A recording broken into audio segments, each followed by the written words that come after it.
February the 23rd, Leviticus 14:1 through 57. And the Lord gave Moses these regulations concerning a person whose leprosy disappears.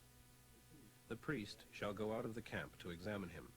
If the priest sees that the leprosy is gone, he shall require 2 living birds of a kind permitted for food, and shall take some cedar wood, a scarlet string, and some hyssop branches to be used for the purification ceremony of the one who is healed. The priest shall then order one of the birds killed in an earthenware pot held above running water.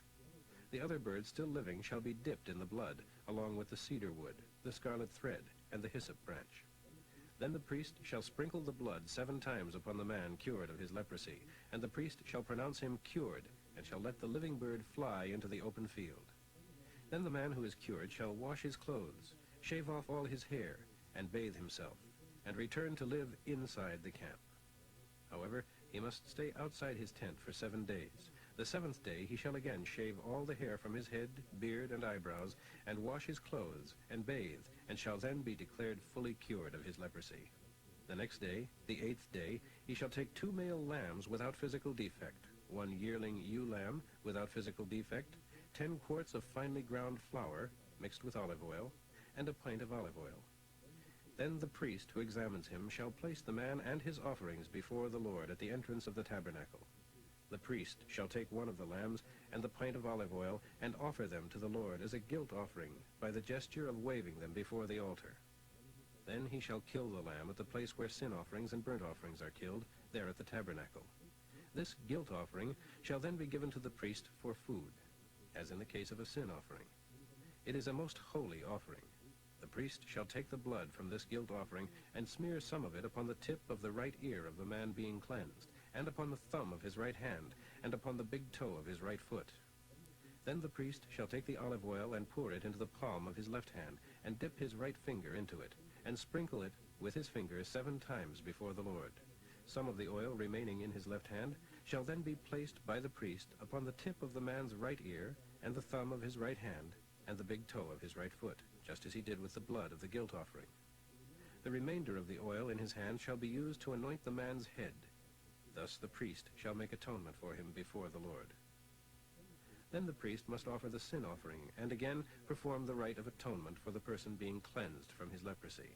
And afterwards the priest shall kill the burnt offering, and offer it along with the grain offering upon the altar, making atonement for the man, who shall then be pronounced finally cleansed. If he is so poor that he cannot afford 2 lambs, then he shall bring only 1, a male lamb, for the guilt offering, to be presented to the Lord in the rite of atonement by waving it before the altar, and only 3 quarts of fine white flour mixed with olive oil for a grain offering, and a pint of olive oil. He shall also bring 2 turtle doves, or 2 young pigeons, whichever he is able to afford, and use one of the pair for a sin offering, and the other for a burnt offering. He shall bring them to the priest at the entrance of the tabernacle on the 8th day for his ceremony of cleansing before the Lord.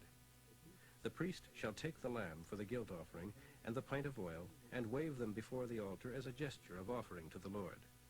Then he shall kill the lamb for the guilt offering, and smear some of its blood upon the tip of the man's right ear, the man on whose behalf the ceremony is being performed, and upon the thumb of his right hand, and upon the big toe of his right foot.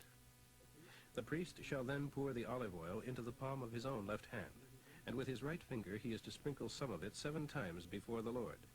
Then he must put some of the olive oil from his hand upon the tip of the man's right ear, and upon the thumb of his right hand, and upon the big toe of his right foot, just as he did with the blood of the guilt offering.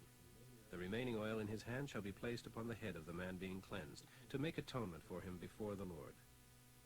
Then he must offer the 2 turtle doves, or 2 young pigeons, whichever pair he is able to afford. One of the pair is for a sin offering, and the other for a burnt offering, to be sacrificed along with the grain offering. And the priest shall make atonement for the man before the Lord. These then are the laws concerning those who are cleansed of leprosy, but are not able to bring the sacrifices normally required for the ceremony of cleansing. Then the Lord said to Moses and Aaron, "When you arrive in the land of Canaan which I have given you, and I place leprosy in some house there, then the owner of the house shall come and report to the priest, 'It seems to me that there may be leprosy in my house.' The priest shall order the house to be emptied before he examines it, so that everything in the house will not be declared contaminated if he decides that there is leprosy there. If he finds greenish or reddish streaks in the walls of the house, which seem to be beneath the surface of the wall, he shall close up the house for 7 days, and return the 7th day to look at it again. If the spots have spread in the wall, then the priest shall order the removal of the spotted section of wall, and the material must be thrown into a defiled place outside the city. Then he shall order the inside walls of the house scraped thoroughly, and the scrapings dumped in a defiled place outside the city.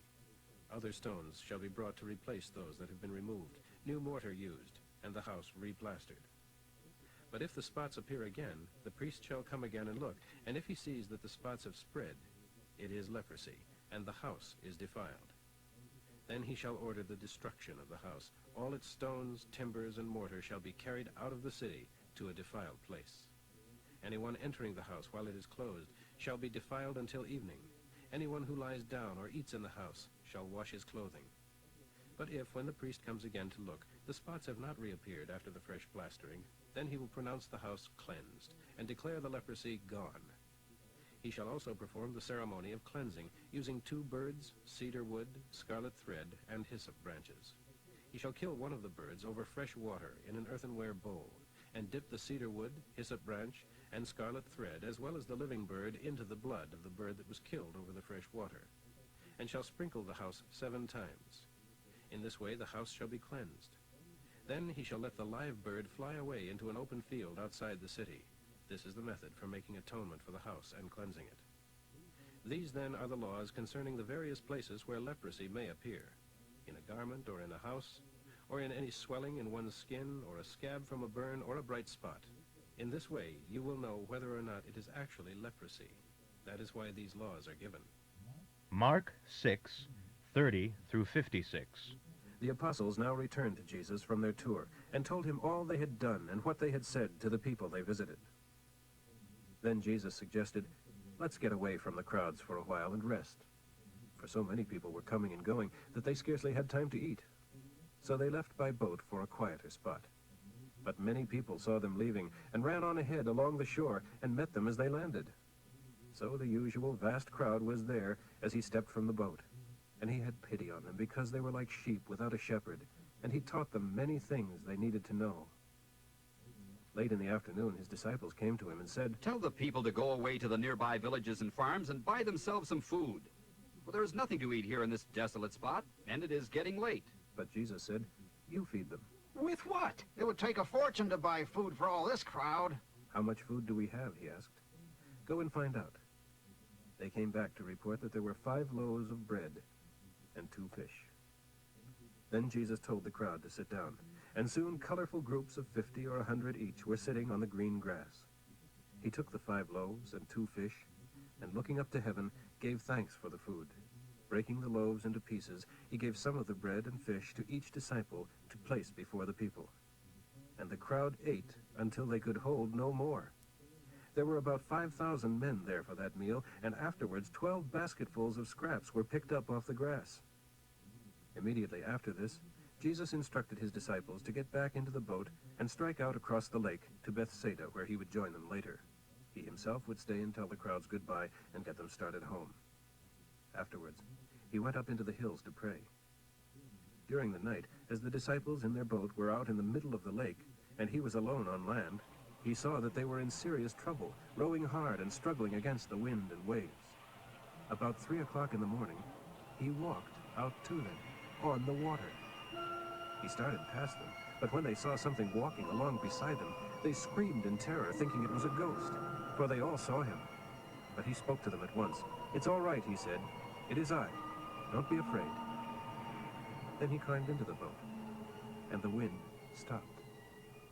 They just sat there, unable to take it in, for they still didn't realize who he was, even after the miracle the evening before, for they didn't want to believe.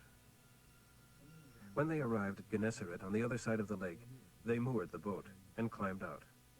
The people standing around there recognized him at once and ran throughout the whole area to spread the news of his arrival and began carrying sick folks to him on mats and stretchers. Wherever he went, in villages and cities and out on the farms, they laid the sick in the market plazas and streets and begged him to let them at least touch the fringes of his clothes. And as many as touched him were healed. Psalm 40, 1 through 10. I waited patiently for God to help me. Then he listened and heard my cry.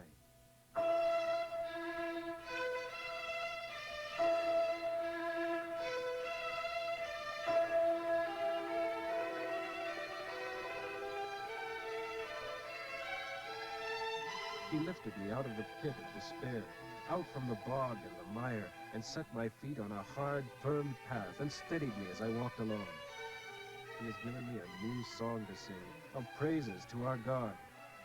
Now many will hear of the glorious things he did for me, and stand in awe before the Lord, and put their trust in him.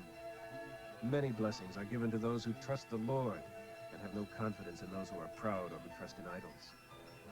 O Lord my God, many and many a time you have done great miracles for us, and we are ever in your thoughts.